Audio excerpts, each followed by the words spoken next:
Ngayon, nagbigay daan ang mga balita para sa isang mahalagang ulat na may pamagat na mahalagang takdang petsa ng digmaang US-Iran ay papalapit na walang tanda ng pagtatapos sa kontrahan. Mga kababayan, ang takdang petsa na inilatag ni Pangulong Donald Trump para sa digmaang ito ay paparating na sa May 1 at tila walang hangganan ang tensyon sa pagitan ng US at Iran.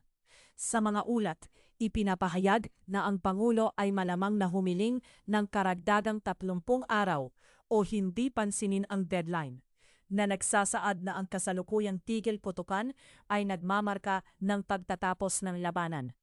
Pero sabihin na nating ang labanan na ito ay tila walang nakikita pang mabuting kahihinatnan.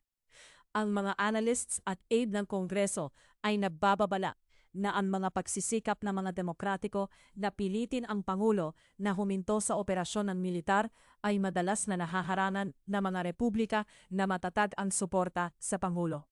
Ang huli ay nahaharap na sa mahigpit na laban sa sakit ng mga mamamayan na nagrereklamo sa pagtaas ng gastos sa pamumuhay na inaakusahang sanhi ng digmaan.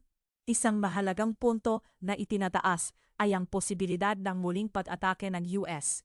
Nagpahayag ang Iran ng masasakit na sagot kung ang mga pag-atake ng US ay magpapatuloy, na nagdadala ng takot sa pagbagsak ng mga internasyonal na alyansa at pagtaas ng presyo ng langis.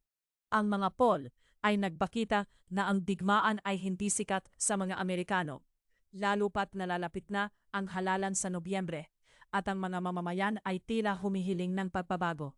Sinabi ng ilang Republican na maaari silang muling mag-isip sa kanilang mga boto hinggil sa kapangyarihan ng digmaan pagkatapos ng May 1, kahit na ang mga lider ng parehong partido ay nahahati sa isyong ito.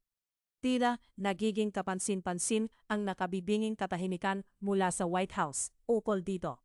Nag-iiwan sa mga mamamayan sa pag-aasam ng liwanag sa madilim na sitwasyong ito. Samahan niyo kami habang patuloy naming binabantayan ang kaganapang ito sa gitna ng lumalalang sitwasyon sa rehiyon. Magpapaabot kami ng mga sariwang impormasyon habang abala ang mundo sa tila isang walang katapusang digmaan.